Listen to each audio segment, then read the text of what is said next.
Update. Am I the a-hole for telling my friend to mind her own business? Original post. My 28 male girlfriend, 25 female Julie, has a weird obsession with cartoons. I don't mind it. She had a really rough childhood where she wasn't allowed to watch any children's shows. And she only started watching after she turned 18 and moved out. She watches everything, but her most favorite ones are SpongeBob SquarePants, Powerpuff Girls, Phineas and Ferb, Teen Titans, and many more. If I am being honest, I like this obsession of hers, even if it is kinda weird to me to see a grown adult watching a kid's show. But I think everyone should have a childhood which she clearly missed. So last week, I threw a get-together at my house. I invited all of my friends. My best friend Rachel, 28 female, was also there. She has been my best friend for almost 15 years now. She has met Julie, and I never thought they had any bad blood between them. Rachel seems to really like Julie.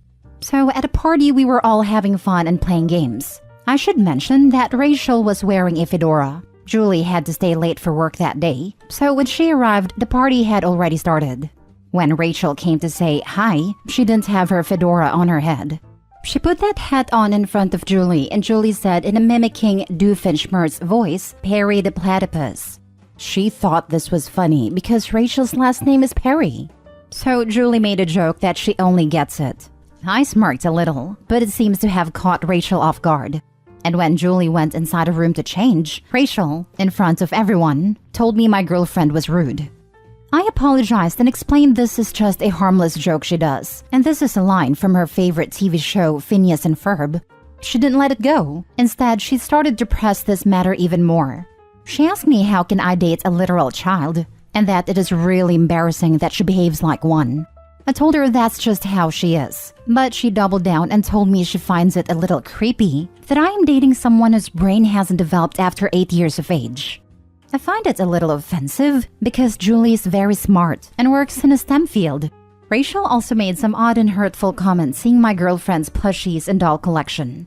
When I tried to defend Julie, Rachel would just shrug and say, "I am your friend. I know what's best for you." She said I shouldn't date someone so immature like Julie, and I am better off with someone more mature. I told her to mind her own business, and that what Julie likes is none of her business. My dating life is my choice, and she should stay the heck out of it. Rachel was giving me and Julie cold shoulders throughout the party. Then later that day, she messaged me and said she cannot believe I was such a jerk to her because of my girlfriend, and that I am throwing away our friendship because of her. She hasn't talked to any of us. Julie made plans with Rachel to go on shopping, but Rachel just said she is busy in a text and hasn't contacted her. Julie is sad too because she was excited for their shopping spree.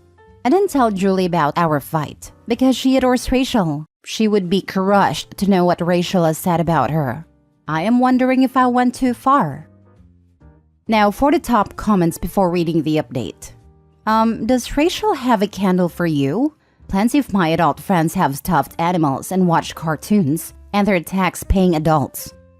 My friends are mainly in their 30s, and watching cartoons is genuinely the social norm for us. And there's actually no clearer or stronger sign of immaturity to me than being weird about someone's childish interests. It always comes off as overcompensating.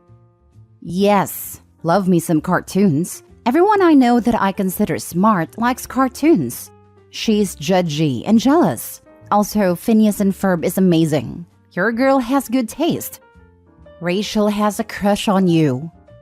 I don't think so. She has had boyfriend before, but none of her behavior seems like she would have a thing for me. The sniping at your girlfriend followed by, "I know what's best for you." Dude, she might as well have painted it on a sign. That is toxic girl code for, "I want you to value me more than her." As an older woman and in the education field, I see this every single day.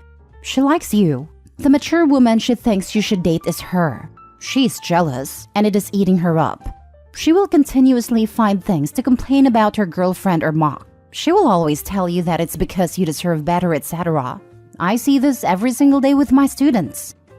Anyone who says they know what is best for you needs to take a huge step back.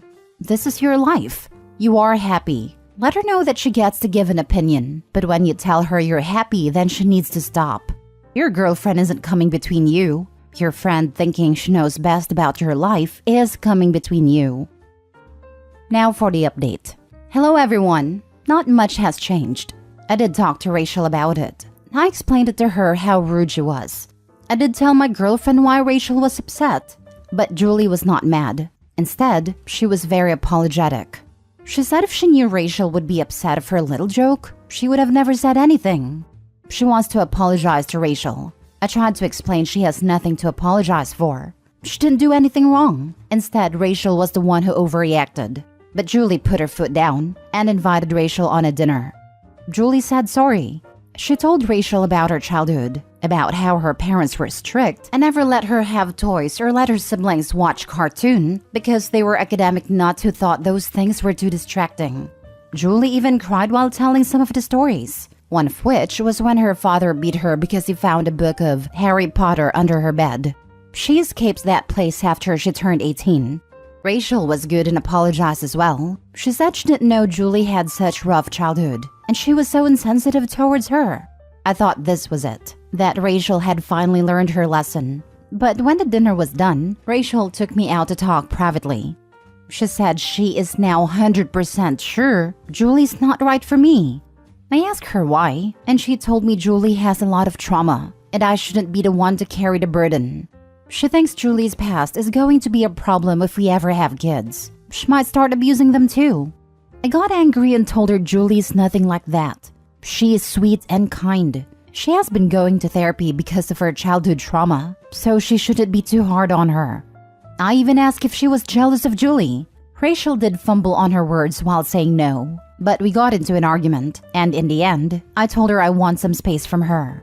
She has no right to dictate who is right or wrong for me just because she got it right 2 times. She always had problem whenever I dated someone. She has no right over me in my life. Rachel started crying, so I called an Uber for her and didn't say a word beyond it. Now Rachel won't stop calling me. She was blaming Julie for ruining our friendship and even accused her of being a cheater. I told Julie about the whole argument. She cried a lot because she never wanted her little joke to escalate so far. But she agreed Rachel went too far. Rachel sent some very hurtful messages to me about Julie. I didn't tell those to her. Julie has also blocked Rachel. She got angry too when she heard Rachel thinks Julie would also become an abuser. Also, to those people who said that Rachel never liking my ex is a red flag, well, she has good reason to not like them. Before Julie, I had 2 serious relationships before. My first ex cheated on me. Rachel warned me about her, but I brushed it off. My second ex was very controlling and toxic. When we broke up, she slashed my car tire. That's why I sort of think Rachel has good intuition about people.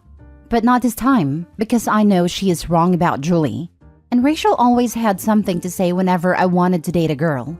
Even if she turns out to be right about Julie, I do think Rachel is just too involved in my personal life.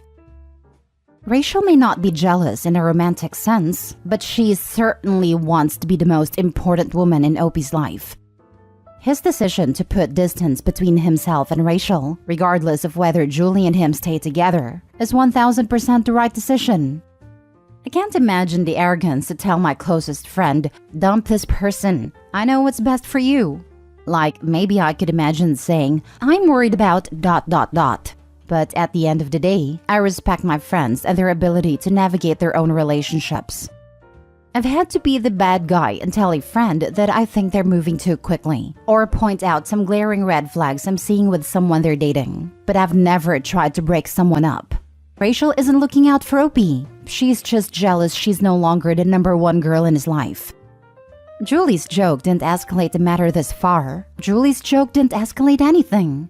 Rachel was just looking for an excuse to have something against Opie's girlfriends, and found one in a simple normal joke. Nothing Julie said was bad or inappropriate or weird. Right? The other exes just happened to do something to prove Rachel's gut, but she was waiting on Julie to do something. She went from rude to childish to too traumatic, hoping something would stick. Yeah, I'm so freaking dumbfounded why a parody a platypus joke didn't even get laughs out of 28-year-olds. It's a classic cartoon, and most 20-somethings I met who had access to Disney as a kid would have loved that joke. But even if it didn't land, it definitely didn't suggest anyone is immature in my opinion. SpongeBob, P&F, all these cartoons us 20-somethings grew up with are still very much liked and used as jokes or references. Even if Rachel didn't blow the whole thing out of proportion, I judge her taste before Julie's, wearing a fedora and frowning so much about a very on-point reference. Next story. Am I the a-hole for calling my friend's proposal disrespectful? Original post. Alright, so here's the deal. My friend, male 27, decided to propose to his girlfriend of 3 years, Dina, female 26. The two met at a bar pre-COVID and were just chatting at first. But it quickly led to more, and eventually the two of them moved in together and discussed marriage. Personally, I think they're a great match, and my friend Steven has never been happier. He told me that he was planning to propose to Dina, and I was ecstatic. Well, the day of the proposal hits, and I called Steven the next day, which was last night, to congratulate him. But he wasn't happy. He told me that Dina had said no. I was shocked and asked if he knew why. He said that she didn't like how he proposed. Now here's the thing. I knew he was going to pop the question, but I didn't know how he was going to do it. He thought it would be romantic to propose at a place they met. Yes, a bar. Already, I could kind of see why she might not like that. But I decided to ask her privately because she and I have gotten to be close. She confided in me that it's because she told Steven multiple times that she didn't want to have a public proposal, and that she was horrified he would do it at a bar of all places, and that she felt disrespected that he didn't accommodate that. I told Steven that his proposal was honestly really disrespectful, and seriously kind of messed up. To which he told me I was being an insensitive a-hole, and should be supportive as a friend rather than talking down on him. But I don't know if I'm wrong here. Am I the a-hole for calling my friend's proposal disrespectful? Added to clarify, I am actually female. Now for the comments before the update. Steven is the a-hole. If his girlfriend told him not to propose in a public setting, he should have respected that. The bar thing doesn't bother me because it's their first date. What's bothersome is he did something she specifically asked him not to, and now his feelings are hurt because he didn't listen to her. Not the a-hole. Also, if she eventually changes her no to a yes, it sets up a bad pattern where Steven wants to get kudos for not listening and paying attention. The cornerstone of a good relationship. This is so true. I'm stuck in a toxic living situation with someone with full-blown NPD, the covert kind, or I wouldn't have ended up there. And he does this all the time. Does stuff that I've blatantly said not to do, lost my cool at him and warned him about many times. Then when I lose my cool once more, it's "you're just mad that I" insert something that I totally would be wrong for being mad about if it was actually what I was mad about. This guy's probably like, "You're just mad that I proposed." Not a-hole. Good on you for not taking your friend's side just because he's your friend. He sounds manipulative, and the people on the receiving end of manipulation always need outsiders, assuring them that they're not crazy. Oof, I genuinely hope you're not living with my ex. He would definitely have said something like, "Well, geez, I'm sorry I wanted to propose to you," or "I'm sorry I wanted to be romantic. You're just mad cause I didn't order the same drink as the time we met." When really it would have been me who got a different drink without thinking anything of it. Or something equally ludicrous and backhanded. And then absolutely anyone but him would be insensitive for not agreeing with him. I hope you gained the resources you need to unstuck yourself from that. Internet strangers are rooting for you.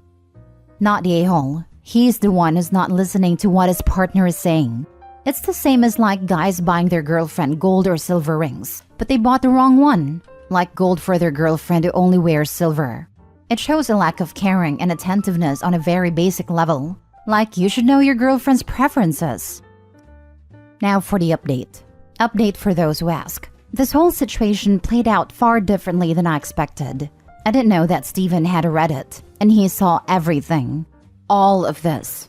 He confronted me about it, and while he was ticked off that I aired their dirty laundry, he did end up thanking me for posting it, because it gave him a different perspective. So thank you, commenters. As for their relationship, Dina and Steven are still living together. Sort of. Dina was upset over the whole event, and has spent the past couple days mostly at her parents' house, and then working it out with Steven at night. Dina said she's working on forgiving him, but mostly has been bothered that her wishes weren't met. At this time, they are not engaged, and Dina has no plans for that anytime soon. I did tell Steven that if they stayed together, I would help him plan a proposal in the future. The three of us live in Florida, and we're all relatively close to a beach. So I suggested to Steven the next time he proposed, he do it in the evening at a beach or somewhere private without a lot of people or noise. Steven also told Dina he is planning on returning the ring he bought and will be giving her some of the money to use for whatever she wants. I think he ordered flowers to be sent to her work too, if I'm not mistaken. So I guess it all worked out in the end. I remember driving somewhere with my then boyfriend and mentioning that I didn't care a lot about how I was proposed to, as long as it wasn't in public. The color drained from his face. I obviously didn't know it, but he had been planning to propose at a restaurant that was special to us, with all of our friends and family present. I didn't even know he was considering proposing. To his eternal credit, he scrapped that plan and proposed later in a beautiful, well-thought-out private way, and I didn't know about the scrapped public proposal until long after. Yes, we got married, and still are 22 years later. Haha, when I first read this, I thought you were driving to the proposal when you said that. Good on him for changing the plan. Steven was really angry I'd aired his dirty laundry, so here's the rest of the story. Lol. I hope they were able to find a proposal that made them both happy. It would have been so easy to get what they both wanted to. He rents out the bar so they're alone, pops the question, celebratory drinks, calls friends and family that are on standby and have a party. Why is it so hard for people to freaking listen to their partner? Especially with something as emotional as a marriage proposal. Me? I'd love a public proposal. As long as the public wasn't inconvenienced by it. I'm not the least bit shy. But plenty of people wouldn't like that at all. Like Opie's girlfriend. Honestly, I'd have a pretty hard time moving forward in a relationship where my direct and clear expectations for something that big were ignored. What else would be ignored? If my partner can't handle a straightforward request like no public proposal, I would wonder what else will be disregarded and take a hard look about smaller things that I ignored because it didn't seem like a big deal. I told my ex I would say no to a proposal if he asked my father for permission/blessing. He got very agitated and said he had to because otherwise it was disrespectful. I figured this was a pretty clear indicator of my future.